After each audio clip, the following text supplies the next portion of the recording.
Bom dia, tudo bem? A mensagem que Deus colocou para mim hoje, ela diz assim: Deus sempre vai colocar um anjo para acompanhar sua conversão das trevas para a luz.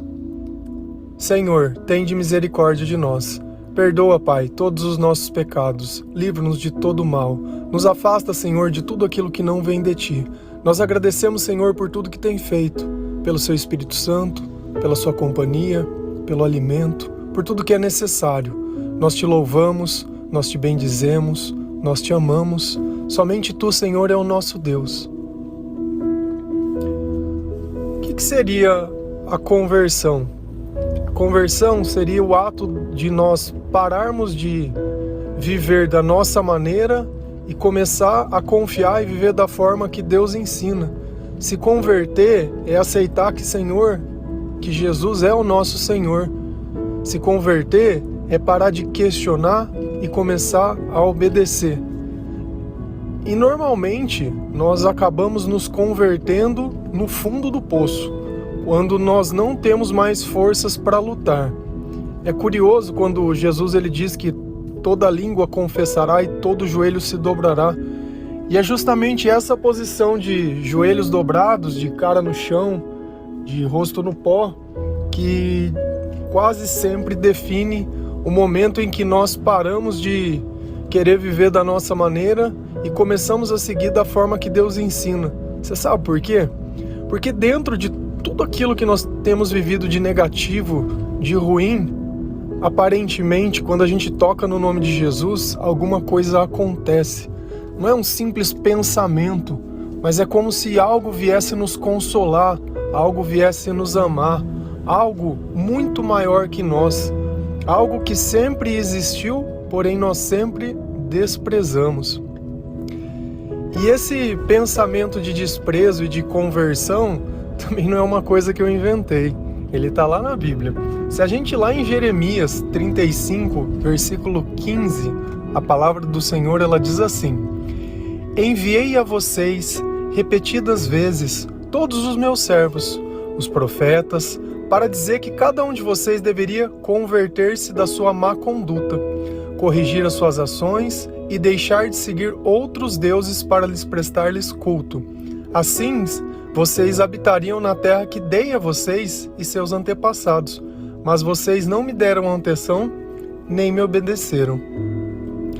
Percebe que ao longo de toda a história, ao longo de toda a Bíblia, nós percebemos Deus tentando melhorar a conduta das pessoas, mas na maior parte do tempo elas simplesmente não queriam ser corrigidas e nem queriam se converter.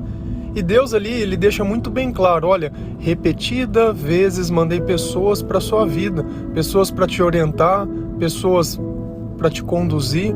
Percebe que quantas vezes alguém não vem dizer alguma coisa que é para o nosso bem e nós acabamos sendo grossos, falou, vai cuidar da sua vida, o que você tem a ver com isso? Me deixa quieto. Sabe, pedindo para que ninguém atrapalhasse a sua destruição. Tipo, olha, estou acabando com a minha vida, mas o problema é meu. Tudo bem, se a vida fosse sua, o problema poderia ser seu, mas a sua vida foi Deus quem fez. Você não tem poder para dar vida a nada, você simplesmente conduz, mas a vida não é sua. É como se você pudesse andar num carro alugado, ele te leva para todo lugar, você que está dirigindo, mas ele não é seu. E a gente nota que Deus ele mandou servos, ele mandou profetas, ele mandou pessoas. E assim também é na nossa vida. Quando eu era ateu, diversas pessoas tentaram chegar em mim para que eu pudesse me converter. Mas da mesma forma, nenhuma delas conseguiu tocar o meu coração, ou nenhuma das palavras dela pôde quebrar aquela casca que estava em mim.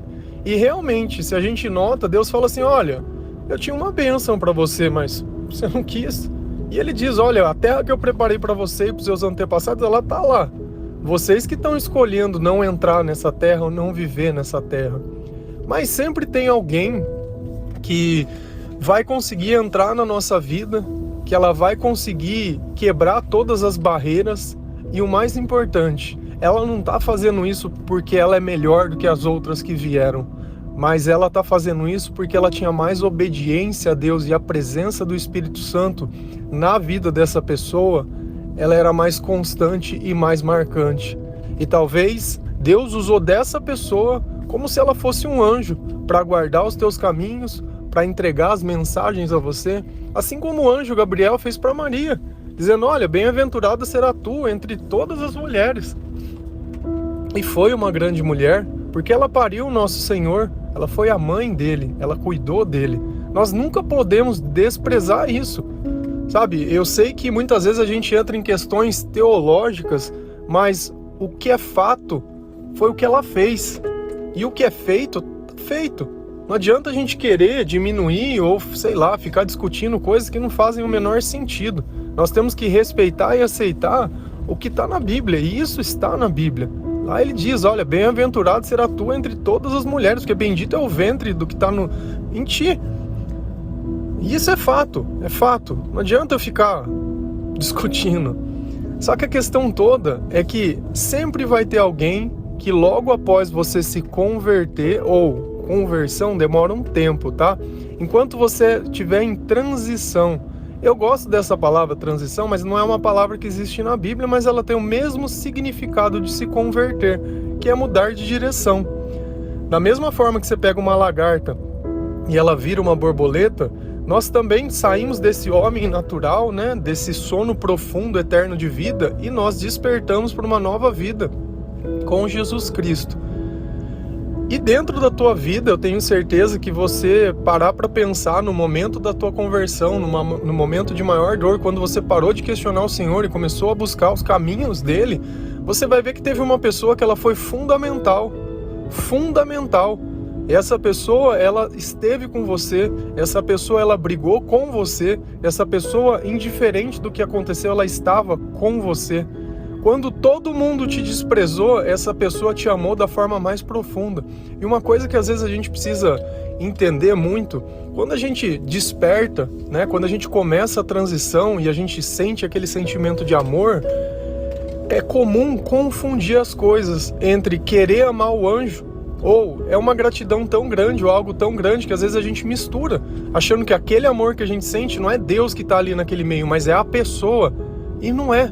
E muitas vezes nessa confusão acaba se perdendo toda uma conversão e uma transição, porque se misturou as coisas. Pode ser? Não pode. Eu tinha uma regra, vamos dizer assim, quando a gente vai evangelizar novas pessoas, quando você encontra pessoas que elas não estão em transição, nós temos a consciência disso, que esse sentimento muitas vezes ele vai acontecer de misturar. E o que eu dizia? Olha, quando você conhecer alguém, você precisa tomar uma decisão. Se você vai converter, evangelizar aquela pessoa, ou se você vai querer ela enquanto carne, enquanto humana. Por quê? Porque seria o abusar da bondade do outro, saber que vai despertar um sentimento para mim se apoderar disso, entendeu? Usar isso a meu favor. E aí você estraga todo o evangelho. Essa história desse primeiro amor, desse sentimento, ele tem que ser tratado com muito cuidado, com muito carinho, sabe? Porque é como se você realmente estivesse nascendo de novo, fosse um bebezinho mesmo na fé. E é normal isso acontecer e nós não podemos desprezar isso. Lá em Gálatas 5, ele diz assim: se vos amordeis e vos devorais, que proveito tem isso para Deus? Isso é uma verdade. Quando a gente acaba muitas vezes misturando as coisas, acaba não tendo proveito nenhum para Deus. Porque normalmente quando você se relaciona com alguém, esse relacionamento ele acaba não dando certo, você não quer ver mais essa pessoa nem pintada de ouro. E como você poderia ter uma pessoa ligada à tua conversão que você não tolera ou não suporta olhar na cara? Fica até anticristo. Porque Deus ele fala: olha, se você tiver algo contra alguém e vier apresentar alguma coisa no meu altar, vai antes se haver com essa pessoa, vai antes se resolver. O amor ele tem que estar acima de tudo. Amar o próximo não é uma escolha que eu faço se ele merece ou não. Amar o próximo é um chamado de obediência. Toda vez que eu faço isso, eu permito que Deus esteja usando da minha vida. Lá em Hebreus 1, versículo 14, a palavra diz assim: os anjos não são todos eles espíritos ministradores enviados para servir aqueles que hão de herdar a salvação? Se você notar, os anjos, eles são pessoas. que são influenciadas por espíritos ministradores, espíritos que vão dizer a palavra de Deus, conduzir-nos até Jesus. A fé, ela vem pelo ouvir. Quando o espírito, ele precisa se materializar por alguém, ele precisa usar o corpo de alguém. E você vê como é curioso isso. Então Deus, ele fala assim, olha, não se preocupe com o que vocês vão falar, porque eu vou capacitar. Não se preocupe com o que vocês tiver que fazer, porque eu vou capacitar. Se você notar, a Bíblia inteira, Deus, ele vive dando instruções. Quando ele queria que Noé construísse a arca, ele deu instruções. Ele não foi atrás de alguém que soubesse construir um barco, não, ele encontrou alguém que tivesse obediência. Por quê? Porque a capacitação viria dele. Da mesma forma, quando ele queria que fizesse o templo dele, ele deu todas as especificações, a arca da aliança, a tenda e tudo mais que Deus, ele sempre diz como ele queria. Lá na Bíblia também tem pessoas que diz quando eles foram começar a fazer o templo, eles precisavam de orífices, de pessoas que iriam construir as coisas que eles iam utilizar dentro do templo. E ele diz, olha, eu vou capacitar essa pessoa, eu vou inspirar essa pessoa, ele vai fazer as melhores obras essas que ninguém nunca nem viu. Olha para você ver como é completo a obra de Deus. É legal também essa passagem de Hebreus 1:14, se você ler na Bíblia, que é da tradução da Ave Maria, que é a Bíblia católica, ele diz assim, por acaso não são anjos, os anjos não têm mãos humanas? Sabe, é mais uma confirmação que é exatamente dessa forma que acontece. E quando a gente termina essa transição, é como se a gente tivesse chancelado em nós que nós estamos aptos a ser usados por Deus, para que nós possamos também levar a boas novas para outras pessoas, para que essas pessoas elas também possam se converter, essas pessoas elas possam atingir lugares ainda maiores. E isso não é uma coisa que a gente escolhe, é uma coisa que é um chamado. Não tem como a gente saber qual dom Deus vai usar para ele. Tem como nós simplesmente nos estarmos disponíveis para que ele possa usar. Porque se você notar, muitas são as pessoas que precisam, mas poucos têm a coragem de abrir mão de um pedacinho da sua vida para ajudar o outro. De olhar o outro como ele está caído, de olhar o outro como ele está perdido. É gostoso essa parte, né? Que a gente, pelo menos quando eu era criança, eu lembrava sempre quando a gente pensava em anjo da guarda, anjo protetor, como se fosse alguém que estivesse ali nos afastando de todo o mal. Só que a gente nota também na Bíblia, lá quando Moisés saiu, que um anjo ia também adiante dele, lutando, guerreando, e tinha o caso da coluna de fogo de noite para clarear o caminho e as nuvens de dia para que o sol não castigasse tanto eles. Só que percebe que Deus ele cria condição, mas o caminhar ele é nosso.